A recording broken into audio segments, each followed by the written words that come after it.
যেটা পারো না সেটা বাদ, বাকিগুলো করো।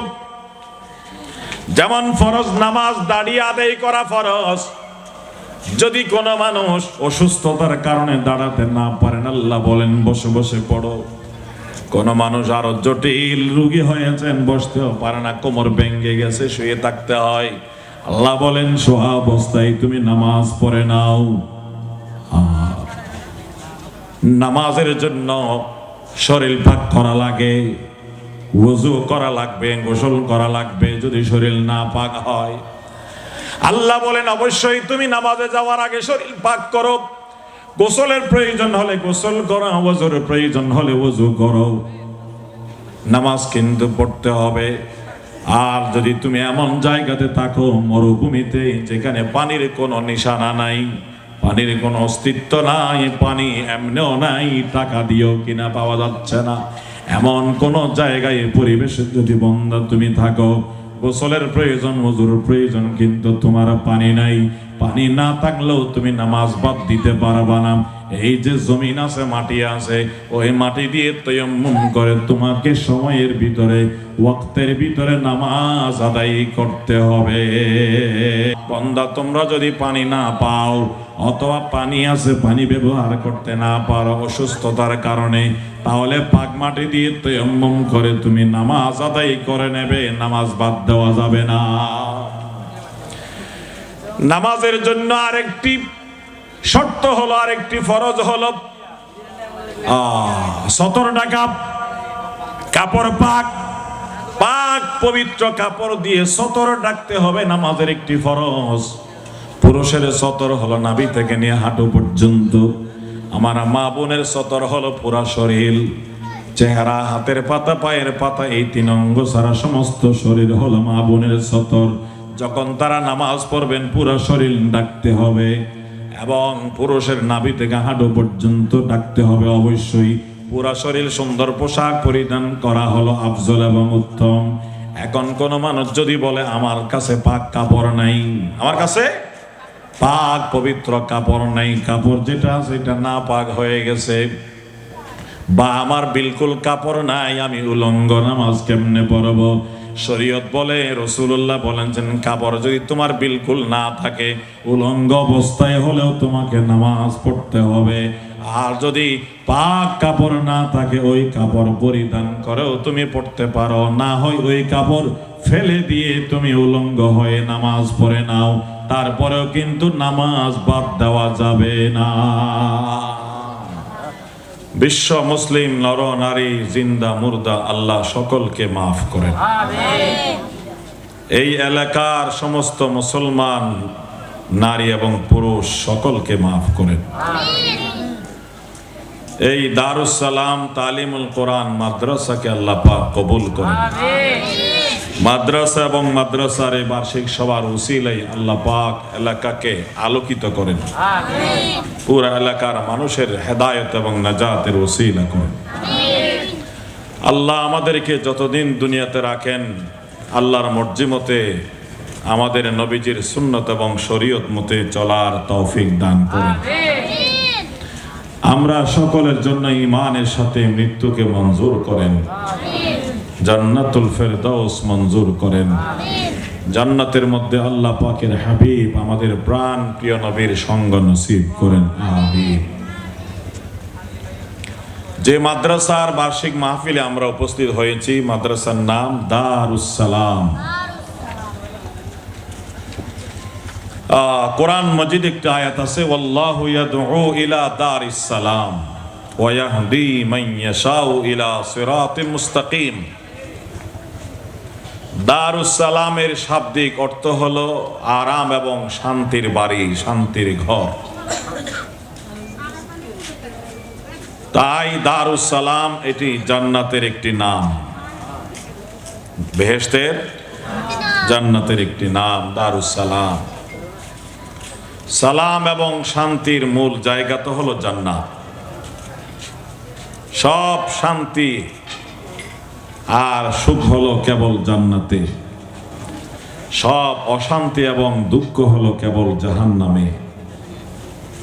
আর দুনিয়ার এই জীবন হলো সুখে দুঃখে মিশ্রিত। দুনিয়াতে কোন মানুষ কেবল সুখের মধ্যেও নাই, সাথে কিছু দুঃখ লেগে আছে, এবং কোন মানুষ শুধু দুঃখের মধ্যেও নাই, দুঃখের মাঝেও কিছু কিছু সুখ আছে নাকি নেই? কেবল সুখের জায়গার নাম, জোরে বলেন, কেবল সুখের জায়গার নাম, আর কেবল দুঃখের জায়গার নাম। আমরা সুখের জায়গাতে যেতে চাই না, দুঃখের জায়গাতে। আমরা সুখের জায়গাতে যেতে চাই, দারুস সালামে যেতে চাই। আল্লাহ আমাদের সবাইকে দারুস সালামের জন্য কবুল করুন। আমরা চাই বা না চাই, কিন্তু আল্লাহ চাই সব মানুষ যেন দারুস সালামে যায়। ওয়াল্লাহু ইয়াদউ ইলা দারিস সালাম। আল্লাহ তার সকল বান্দাকে দারুস সালামের দিকে ডাকতেছেন, আসো বান্দা, আসো জান্নাতে, আসো দারুস সালামে, আসো। আল্লাহু ইয়াদউ ইলা দারিস সালাম। আল্লাহ তার সমস্ত বান্দাকে দারুস সালামের দিকে আহ্বান করছেন, ডাকছেন। আল্লাহ হাতছানি দিয়ে, আসো বান্দা, জান্নাতের পথে আসো, জান্নাত পাওয়ার জন্য নামাজের পথে আসো, রোজার পথে আসো, হজের পথে আসো, যাকাতের পথে আসো, আমার গোলামের পথে আসো, আমার নবীর সুন্নতের পথে আসো। শয়তানের অনুসরণ পরিহার করো, গুনাহ ছেড়ে দাও, তাহলে তুমি দারুস সালামে আসতে পারবে। আল্লাহ সব বান্দাকে দাওয়াত দিচ্ছেন কোন দিকে? দারুস সালামের দিকে, জান্নাতের দিকে। মসজিদ মাদ্রাসা ও জান্নাতের শাখা, ঠিক কিনা? अगर फिरदौस से बर्रोए ज़मीन अस्त, अगर फिरदौस से बर्रोए ज़मीन अस्त, हमी नस्तो हमी नस्तो हमी नस्त, हमी नस्तो हमी नस्तो हमी नस्त। দুনিয়ার মধ্যে যদি জান্নাত থাকে, বেহেশত থাকে, জান্নাতুল ফেরদৌস থাকে, সেই জান্নাতুল ফেরদৌসের নাম হলো মসজিদ আর মাদ্রাসা। সেখানেই আত্মার শান্তি। অনেকদিন আগের কথা, আমি পটিয়া থেকে বাসে করে শহরে আসতেছিলাম। আমার পাশে এক ভদ্রলোক বসলেন। ওনার পোশাকে, চেহারায় আমি চিনতে পারিনি ওনাকে, এমনকি ধারণা করতে পারিনি যে উনি মুসলিম হবেন। অনেকক্ষণ যার কাছে সে রইলাম নীরব। পরে তিনি কথা বললেন, আমিও কথা বললাম। এক পর্যায়ে তিনি বললেন যে হুজুর, যেখানে যাই দুনিয়াতে কোথাও শান্তি নেই, শুধু মসজিদে 10 মিনিটের জন্য যাই যে, তখন খুব শান্তি লাগে। তো ওনার কথা দ্বারা বুঝতে পারলাম তিনি নিশ্চয়ই মুসলিম হবেন। তো এইরকম মানুষ যাকে চিনতে আমার কষ্ট হচ্ছে, তিনি বলছেন যে মসজিদে গেলে শান্তি পাওয়া যায়। আপনারা পান কিনা? 10 মিনিটের জন্য মসজিদে গেলে যে শান্তি পান, সেটা দুনিয়ার কোথাও পাওয়া যাবে না। अगर फिरदौस बर्रोए ज़मीन अस्त, हमी नस्तो हमी नस्तो हमी नस्त, हमी नस्तो हमी नस्तो हमी नस्त।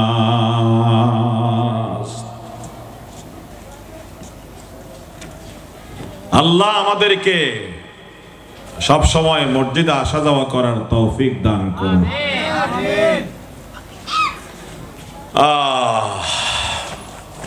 দারুস সালাম, এটা জান্নাতের নাম। এই আপনাদের এলাকায় যে দারুস সালাম মাওলানা তৈয়ব প্রতিষ্ঠা করলেন, এটার সাথে সম্পর্ক রাখলে এখানে যে তালিম দেওয়া হয় এইগুলো মেনে চললে ইনশাআল্লাহ ওই জান্নাত দারুস সালামে আমরা যেতে পারবো। আল্লাহ কবুল করুন, আমিন।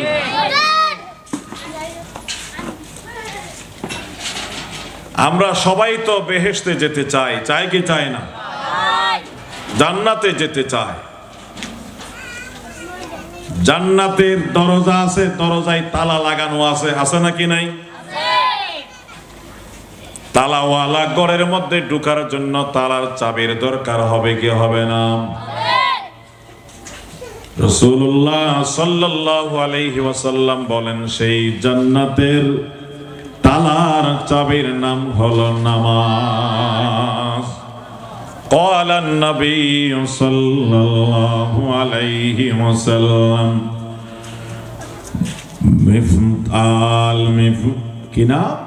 مفتاح الجنة الصلاة। নবীজি বলেন জান্নাতের চাবি হলো নামাজ আর নামাজ।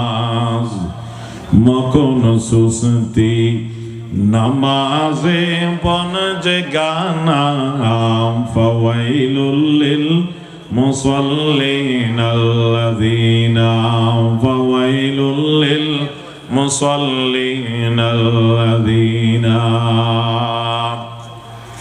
আমাদের প্রাণপ্রিয় নবী হযরতে মুহাম্মদ মুস্তাফা সাল্লাল্লাহু আলাইহি ওয়াসাল্লামের শান করেন আমাদের ধর্ম ইসলাম আল্লাহ পাকের একমাত্র মনোনীত ধর্ম ইসলাম 5টি জিনিসের উপর প্রতিষ্ঠিত। তার ভিত্তি 5টি জিনিসের উপরে। 1 নম্বর হলো তাওহীদ এবং রিসালাতের সাক্ষ্য প্রদান করা। আল্লাহ তাআলা ব্যতীত আর কোনো ইলাহ নাই, কোনো মাবুদ নাই, এই সাক্ষ্য প্রদান করা। এবং হযরত মুহাম্মদ মুস্তাফা সাল্লাল্লাহু আলাইহি ওয়াসাল্লাম আল্লাহ পাকের বান্দা, আল্লাহ পাকের রাসূল, এই সাক্ষ্য প্রদান করা। এই দুটোটাকে বলা হয় তাওহীদ এবং রিসালাতের সাক্ষ্য। এই 2 সাক্ষ্য প্রদান করা হলো ইসলাম ধর্মের 1 নম্বর ফাউন্ডেশন, 1 নম্বর ভিত্তি। নবীজি বলেন ইসলাম ধর্মের 2 নম্বর স্তম্ভ হলো নামাজ কায়েম করা, ইকামতে সালাত। 3 নম্বর স্তম্ভ হলো যাকাত আদায় করা। 4 নম্বর স্তম্ভ হলো রমজান মাসের রোজা রাখা। 5 নম্বর স্তম্ভ হলো আল্লাহর ঘরের হজ করা। সুবহানাল্লাহ।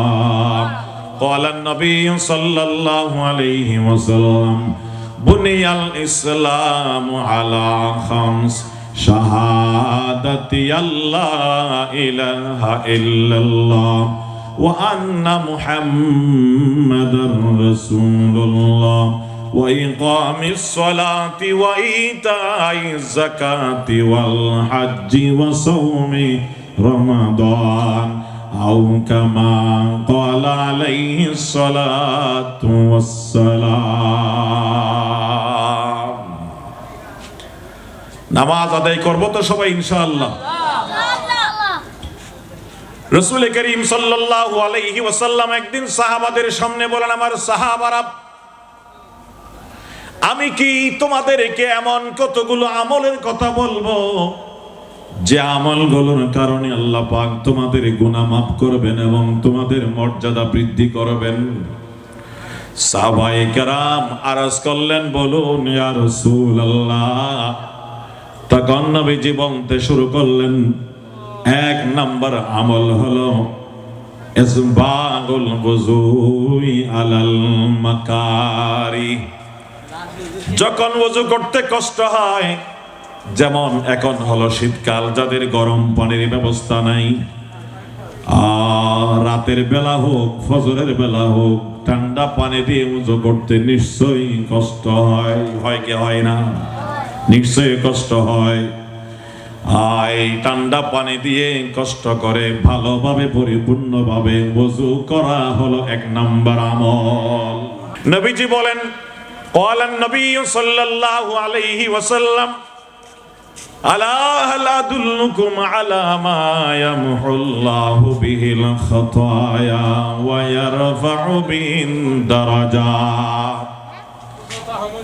ক্বালু বালা ইয়া রাসূলাল্লাহ।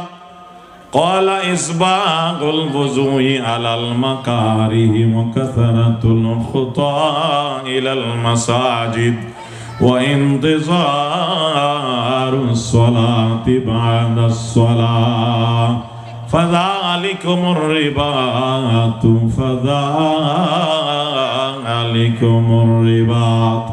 أو كما قال عليه الصلاة والسلام। নবীজি বলেন, আমার উম্মত, আমি তোমাদেরকে এমন আমলের কথা বলবো নাকি যে আমলের কারণে আল্লাহ তোমাদের গুনাহ মাফ করবেন, তোমাদের মর্যাদা বৃদ্ধি করবেন? সাহাবায়ে কেরাম বলেন, হ্যাঁ ইয়া রাসূলুল্লাহ। তখন নবীজি বলতে শুরু করেন, এক নম্বর হলো কষ্ট করে ভালোভাবে পরিপূর্ণ করে ওযু করা। 2 নম্বর মসজিদের দিকে আসা যাওয়ার কদমের সংখ্যা বেশি হওয়া। 3 নম্বর হলো এক নামাজের পর আরেক নামাজের জন্য অপেক্ষা করা। এক নামাজের পর আরেক নামাজের জন্য অপেক্ষা করা। এক নামাজের পর আরেক নামাজের জন্য অপেক্ষা করা।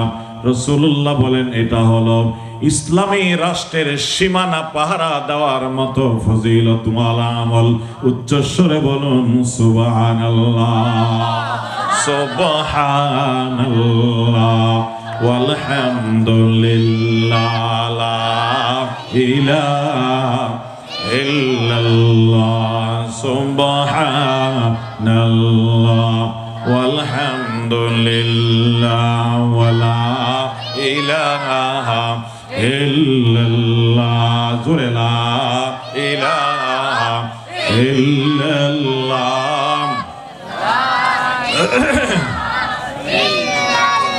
লা ইলাহা ইল্লাল্লাহ, লা ইলাহা ইল্লাল্লাহ, লা ইলাহা ইল্লাল্লাহ, লা ইলাহা ইল্লাল্লাহ, মুহাম্মাদুর রাসূলুল্লাহ সাল্লাল্লাহু আলাইহি ওয়াসাল্লাম। রাসূল তার প্রিয় সাহাবী হযরত মুআজ রাদিয়াল্লাহু তাআলা আনহুকে বলেন, আমার প্রিয় সাহাবী মুআজ। উদ্দেশ্য মুআজ নয়, উদ্দেশ্য সমস্ত উম্মত। বলছেন মুআজকে, সমস্ত উম্মতকে উদ্দেশ্য করে। ওয়ালা তাতরুকান্না সালাতাম মাকতুবাতাম মুতাআম্মিদা ফাইন্না মান তারাকা সালাতাম মাকতুবাতাম মুতাআম্মিদান ফাকাদ বারিয়াত মিনহু জিম্মাতুল্লাহ। রাসূল বলেন, মুআজ, কখনো তুমি ইচ্ছা করে ফরজ নামাজ ছেড়ে দিও না, কারণ যে ব্যক্তি ইচ্ছা করে ফরজ নামাজ ছেড়ে দেয় ওই ব্যক্তি আল্লাহর দায়িত্ব থেকে মুক্ত হয়ে যায়। নাউযুবিল্লাহ, আল্লাহর সাথে তার সম্পর্ক থাকে না। পর্বত নামাজ ইনশাআল্লাহ আমরা কারা কারা নামাজ পড়তে রাজি আছেন একটু হাত তুলে দেখাবেন। আল্লাহ সকলকে কবুল করুন, আমিন। আর রাসূলুল্লাহ সাল্লাল্লাহু আলাইহি ওয়াসাল্লাম বলেন, লিকুল্লি শাইইন আলামুন ওয়া আলামুল ঈমানিস সালাত। প্রত্যেক জিনিসের একটা মারখা আছে, প্রত্যেক পার্টির একটা মারখা আছে নাকি নাই? আছে নাকি নাই? আওয়ামী লীগের মারখা আছে নাকি নাই? বিএনপির মারখা আছে নাকি নাই? এখন যে নির্বাচন হচ্ছে এক প্রার্থীর একটা মারখা আছে নাকি নাই? রাসূলুল্লাহ বলেন, প্রত্যেক জিনিসের একটি মারখা আছে। ঈমানের মার্কা হলো নামাজ। সুবহানাল্লাহ, ঈমানের মার্কা কি? নামাজ। যার ভিতরে ঈমান আছে তাকে অবশ্যই নামাজে দেখা যাবে, নামাজে পাওয়া যাবে। ঈমানের মার্কা হলো নামাজ আর নামাজ।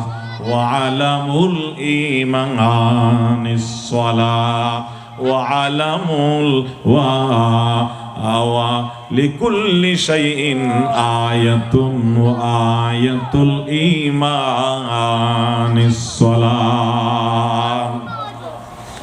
একজন মানুষ যে পুলিশ এটা তার পোশাক দ্বারা চেনা যায়, ঠিক কিনা? আরেকজন মানুষ যে র্যাবের সদস্য সেটা তার পোশাকের দ্বারা চেনা যায়। আরেকজন মানুষ যে আপনার সেনাবাহিনীর সদস্য এটা তার পোশাকের দ্বারা চেনা যায় কি যায় না? একজন মানুষ যে মুসলমান সেটা তার নামাজের দ্বারা চেনা যাবে। বলে যে হুজুর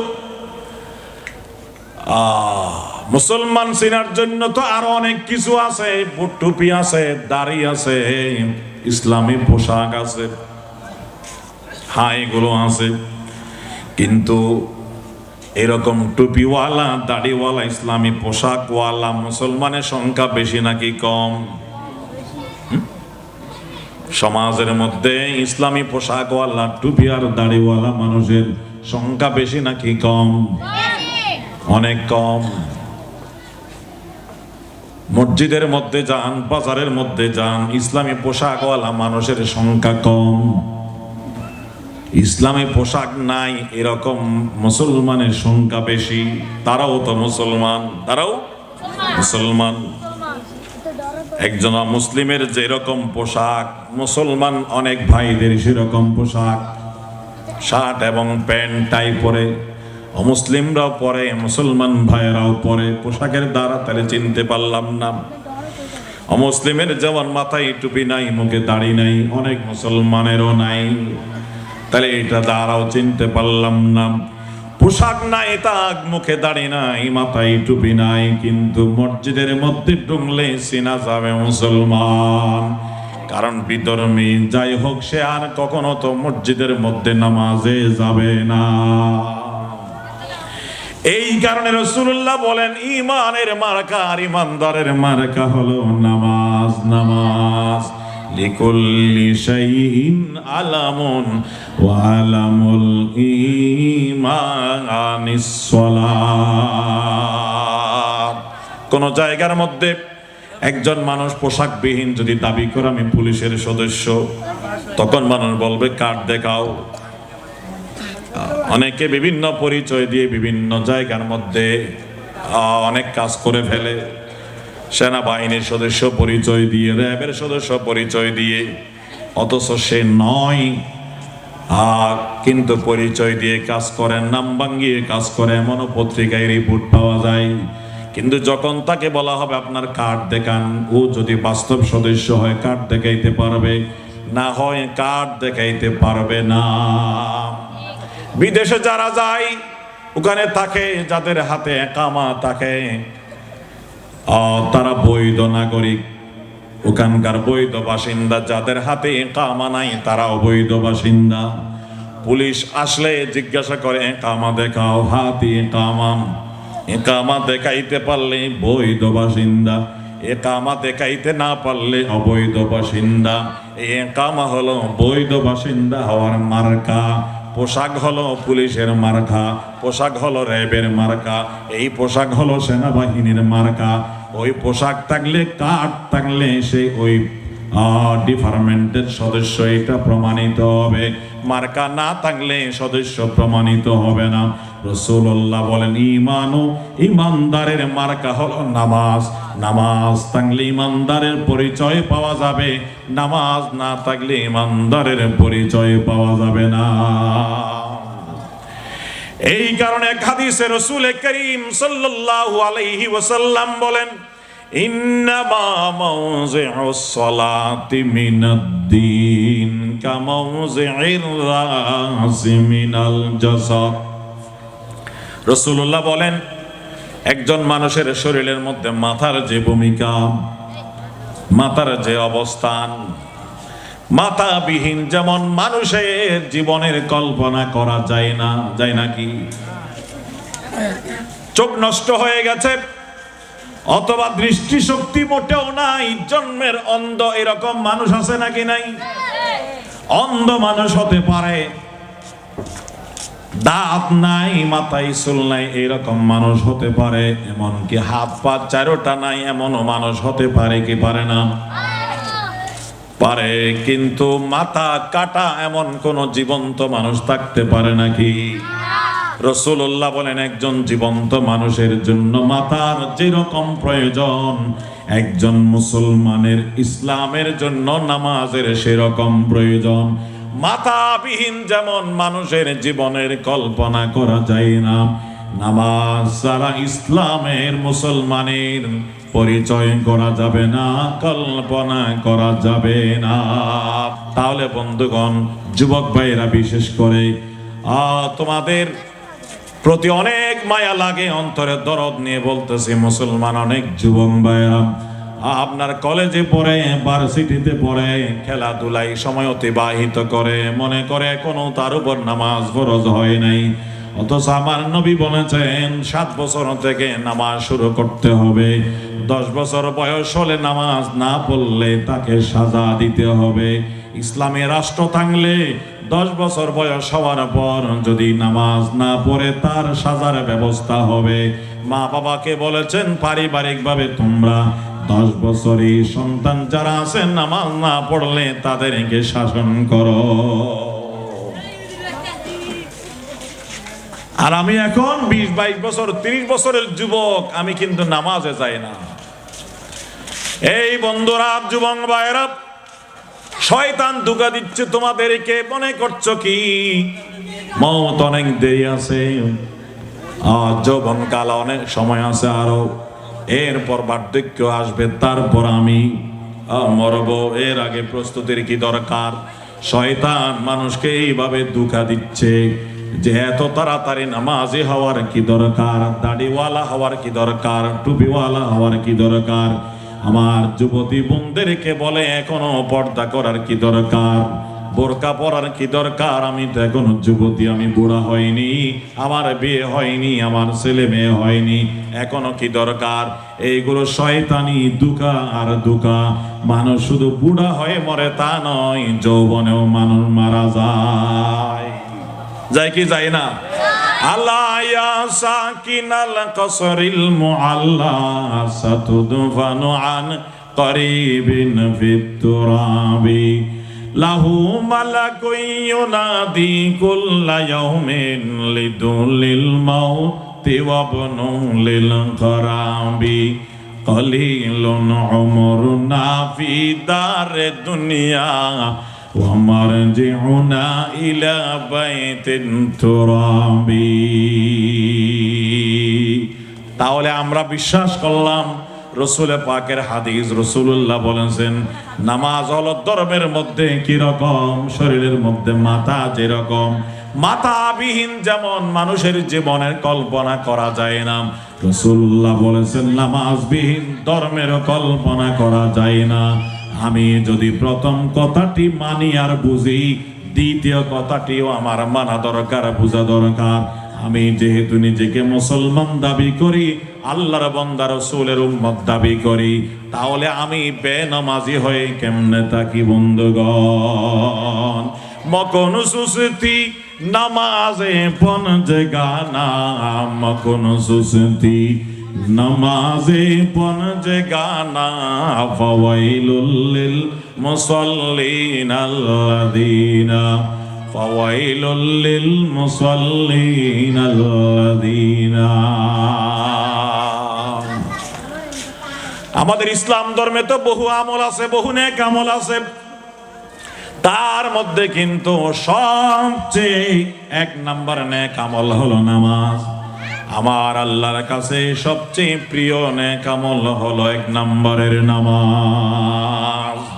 রাসূলের বিশিষ্ট সাহাবী হযরত আব্দুল্লাহ ইবনে মাসউদ রাদিয়াল্লাহু তাআলা আনহু নাম, তিনি একদিন রাসূলুল্লাহকে জিজ্ঞাসা করলেন, তিনি নিজে বলেন সাআলতু রাসূলুল্লাহি সাল্লাল্লাহু আলাইহি ওয়াসাল্লাম আইয়ুল আ'মালি আহাব্বু ইলাল্লাহ, ইয়া রাসূলুল্লাহ কোন আমলটি আল্লাহর কাছে সবচেয়ে বেশি প্রিয়?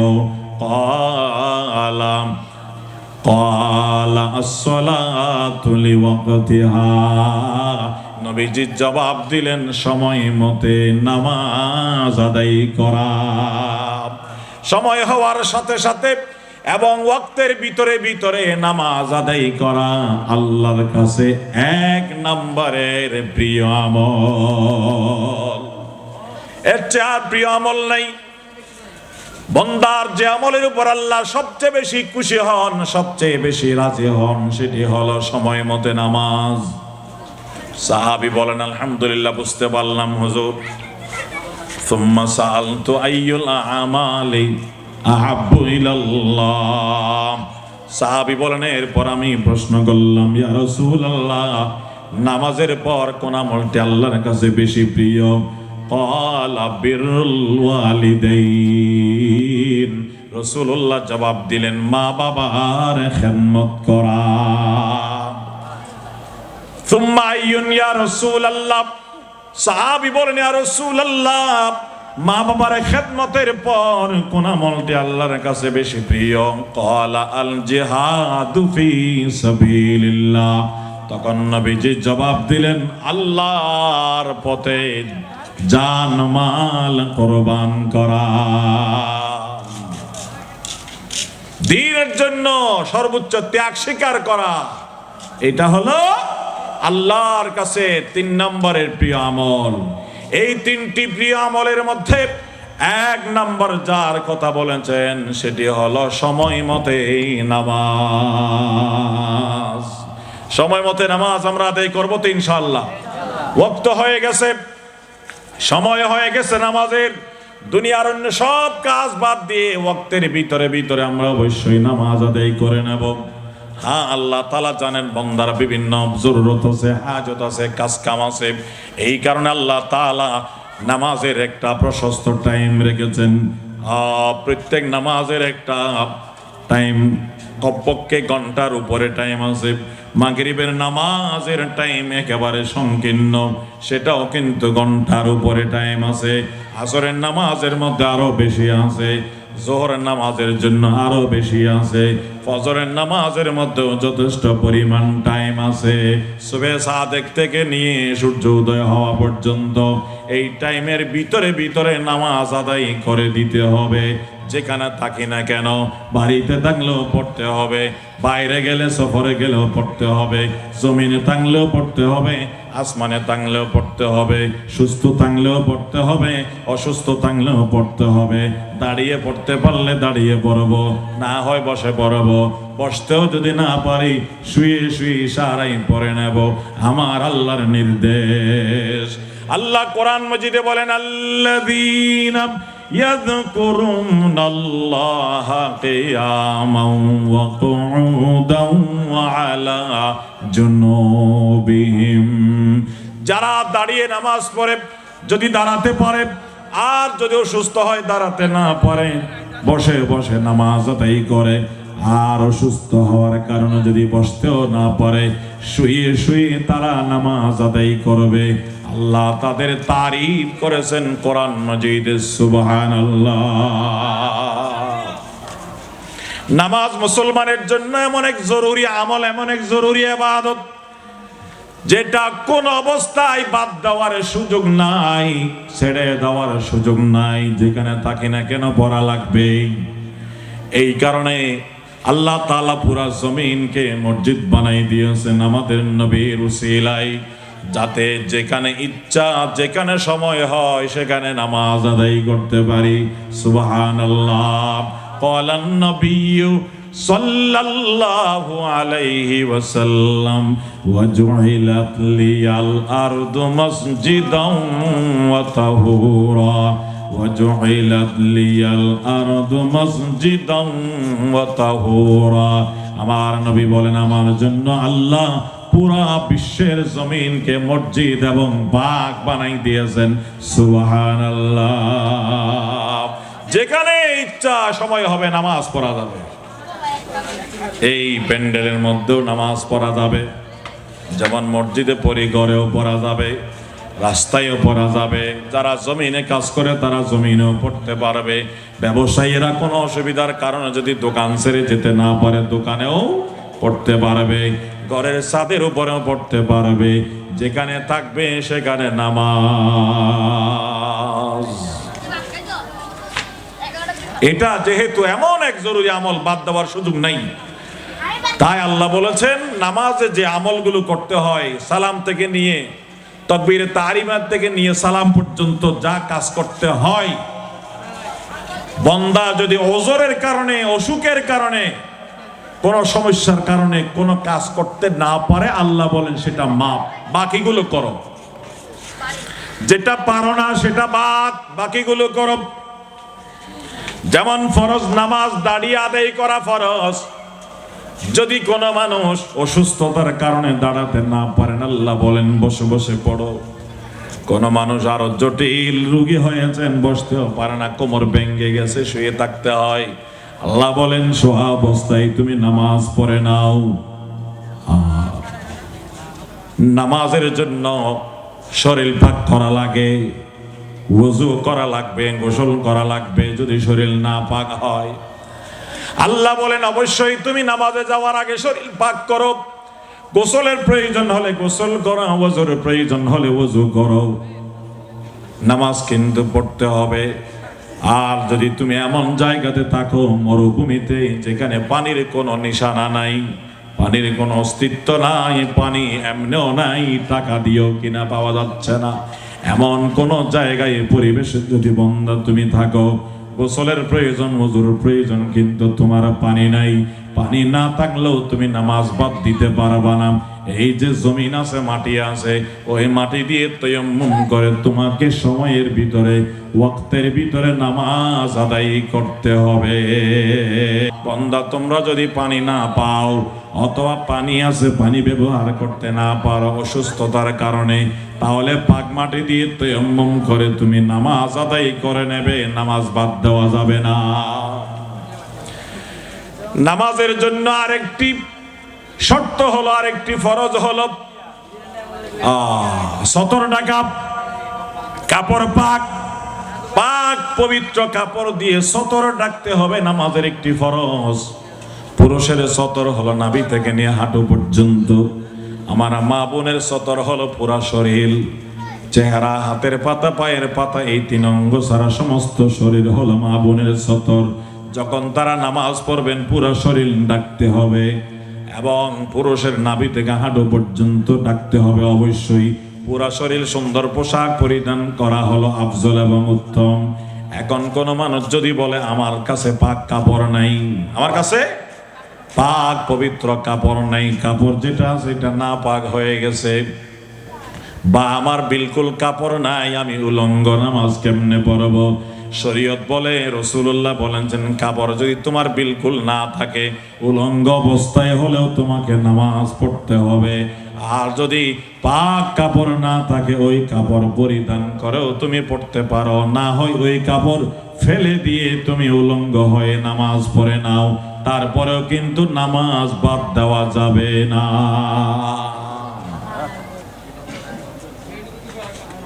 বিভিন্ন মানুষ, যুবকদের অনেক সময় ড্রাইভার, যারা আমরা এদিক সেদিক যাই, ড্রাইভারকে বলে যে ভাই চলো নামাজ পড়ি, বলে আমার কাপড় ঠিক নেই, কেউ কেউ বলে আর কি। তখন তাকে আবার মাসালা বুঝাইতে হয়, কাপড় ঠিক নেই মানে, ও হয়তো বুঝাইতেছে কাপড় এটা ধুইছে, দেরি হয়েছে, বা কাপড়ে একটু পেশাব লাগছে, এইগুলো হবে আর কি। ওই বাহানা দিয়ে বন্ধু নামাজ বাদ দেওয়া যাবে না। তো এই কাপড় যদি নাপাক হয়, মেনে নিলাম, ধরে নিলাম আমি, তো তুমি যেখানে যাও সেখানে পানি আছে নাকি নাই? বাথরুমে পানি আছে, কাপড় আরেকটা নাই, বাথরুমে ঢুকে ওই প্যান্ট খুলে তুমি ধুয়ে পাক করে নাও, ভিজা প্যান্ট পরিধান করে তুমি নামাজ পড়ে নাও। তুমি না পাক কাপড় ঠিক নাই বলিয়া বাহানা দিয়ে নামাজ বাদ দিতে পারবা না। কাপড় লাগবে নামাজের জন্য, সতর ডাকতে হবে, কিন্তু কাপড় কি শুকনো হওয়া জরুরি? ভিজা কাপড় পরে নামাজ পড়লে হয় না? পানি তো আছে আমার দেশে, পানির অভাব নাই, যেখানে যাও সেখানে পানি, ওই পানি দিয়ে কাপড় ধুয়ে, ওই ভিজা কাপড় দিয়ে হলেও তোমাকে ওয়াক্তের ভিতরে নামাজ আদায় করে নিতে হবে। আর যদি পাক কাপড় নাও থাকে, একেবারে কাপড় নাও থাকে, উলঙ্গ অবস্থায় হলেও নামাজ পড়ে নিতে হবে, নামাজ বাদ দেওয়া যাবে না। হযরত আনাস রাদিয়াল্লাহু তাআলা আনহু বলেন, সাহাবায়ে কেরামের এক জামাত নদী পথে আসার সময় তুফানের কারণে তারা নৌকা ভেঙ্গে সবাই নদীতে পড়ে গেছেন। সবার কাপড়গুলো পানির স্রোতে নিয়ে গেল। নদী থেকে সাহাবারা যখন উঠলেন তখন একজনের গায়ে কোনো পোশাক নাই, উলঙ্গ অবস্থায় তারা নামাজ আদায় করেছেন। সুবহানাল্লাহ।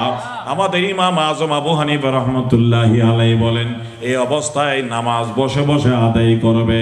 দাঁড়িয়ে নামাজ পড়লে যেহেতু সতর বেশি দেখা যাবে, তারপরেও কিন্তু নামাজ বাদ দেওয়া যাবে না। নামাজের জন্য আরেকটি শর্ত হলো কিবলামুখী হওয়া।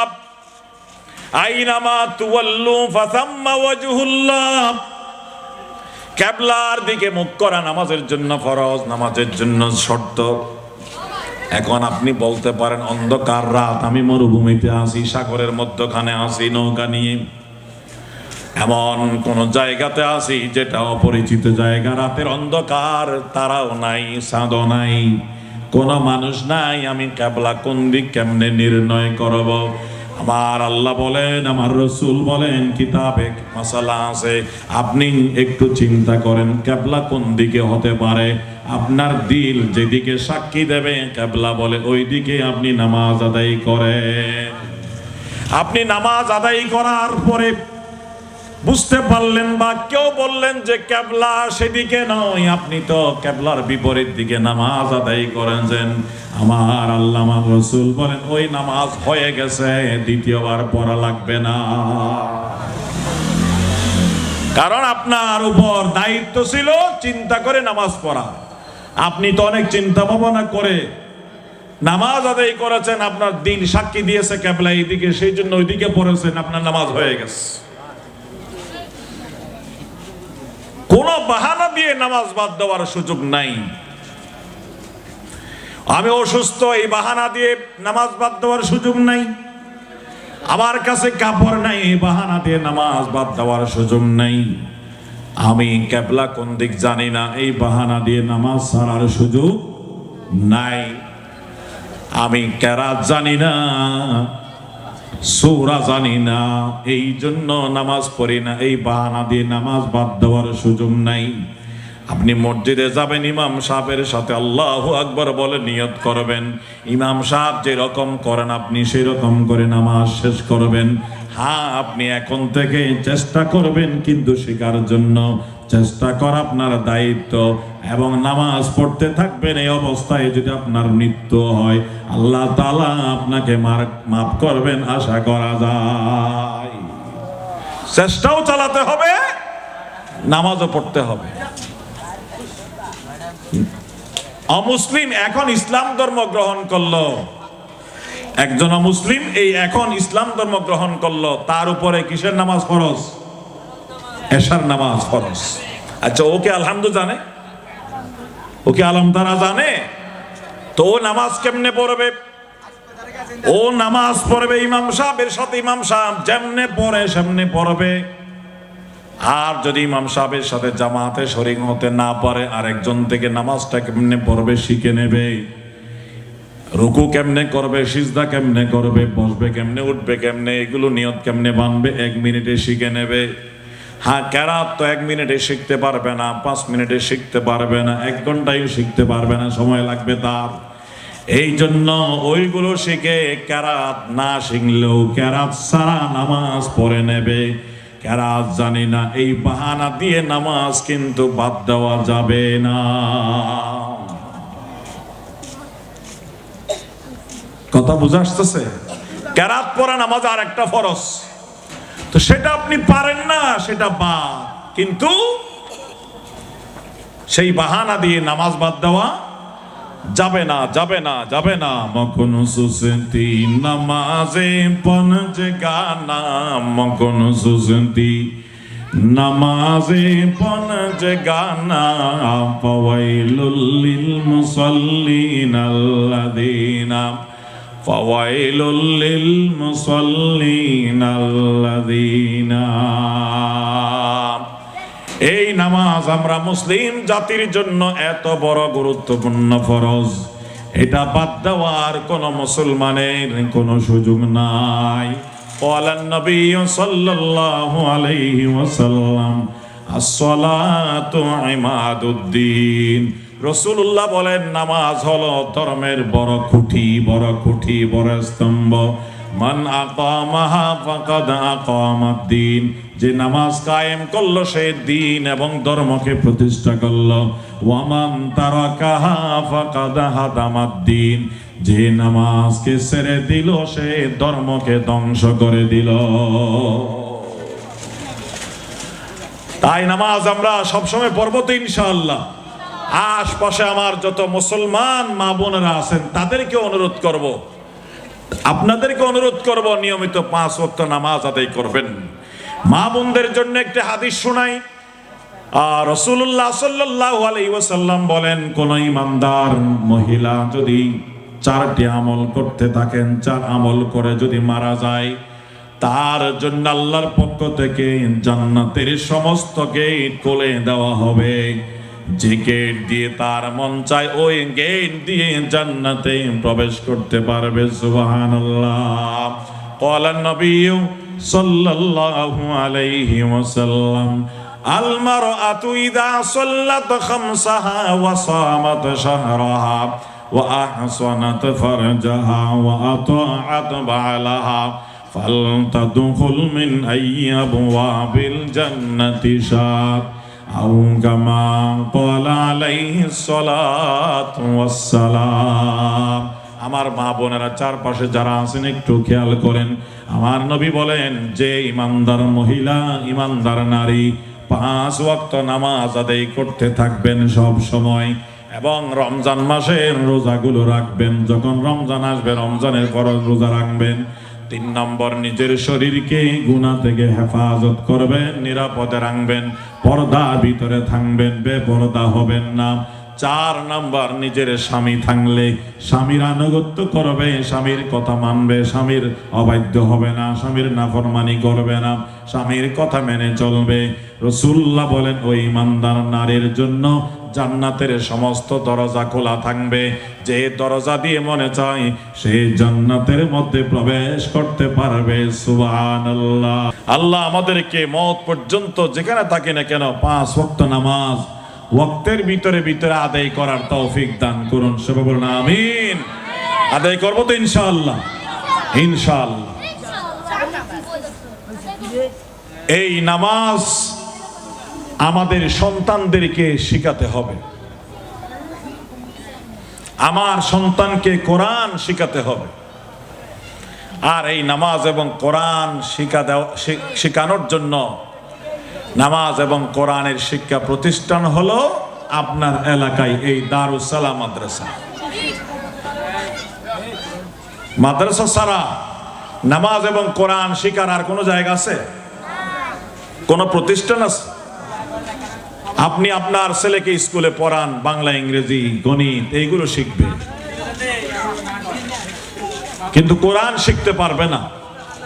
এই জন্য এলাকার সমস্ত মুরব্বীগণকে আমরা অনুরোধ করব, আপনার ছেলে মেয়েকে ছোটকালে প্রথমে এই নুরানি মাদ্রাসাগুলোতে দেন। আগে কোরআন শিখান, নামাজ শিখান, মুসলমানি শিখান। এরপরে কোরআন শিখার পর, মাসলা মাসাইল শিখার পর, পাক না পাকের মাসালা, হালাল হারামের মাসালা, নামাজের মাসালাগুলো শিখার পরে আপনি তাকে এবার ডাক্তার বানান, ইঞ্জিনিয়ার বানান, ব্যারিস্টার বানান, হ্যাঁ যেটা ইচ্ছে সেটা বানান, কোনো আপত্তি নেই।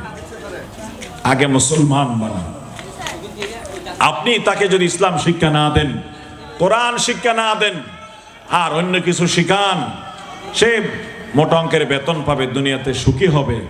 পরকালে যখন আটকে যাবে সে আপনার ছেলে, আপনার মেয়ে কিন্তু আপনার বিরুদ্ধে আল্লাহর দরবারে মামলা দায়ের করবে।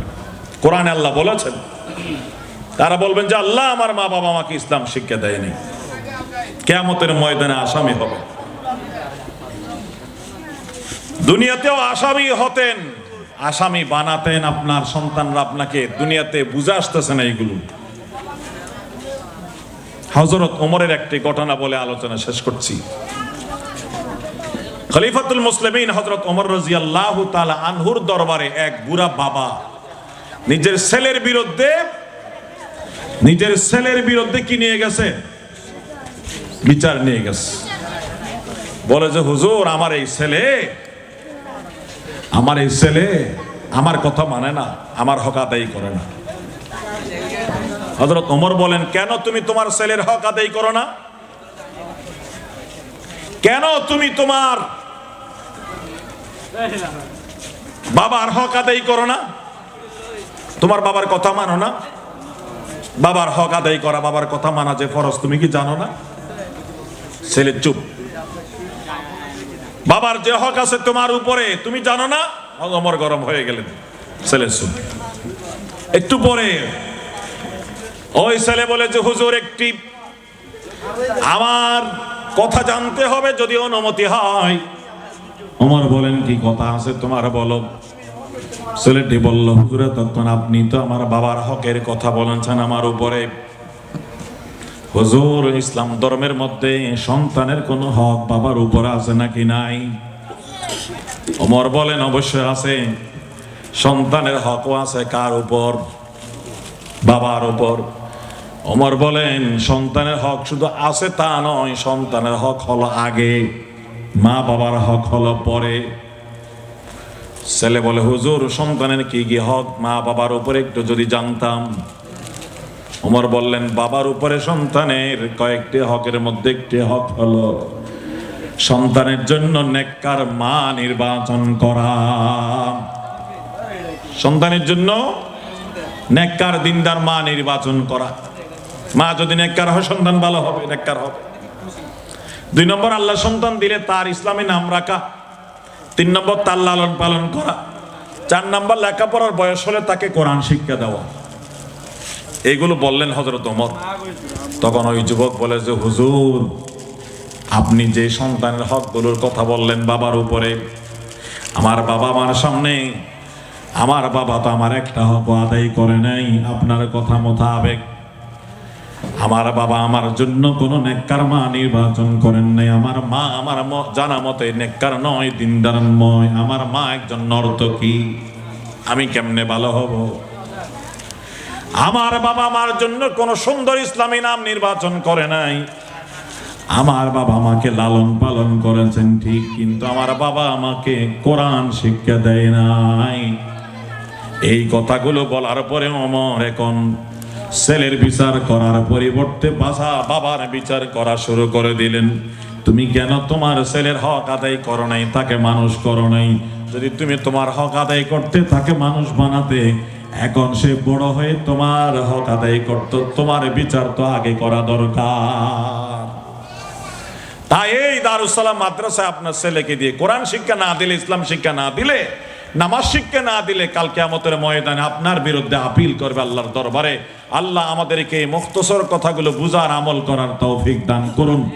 আমিন। ওয়া আখিরু দাওয়ানা আনিল হামদুলিল্লাহি রাব্বিল আলামিন। আসসালামু আলাইকুম ওয়া রাহমাতুল্লাহি ওয়া বারাকাতুহু।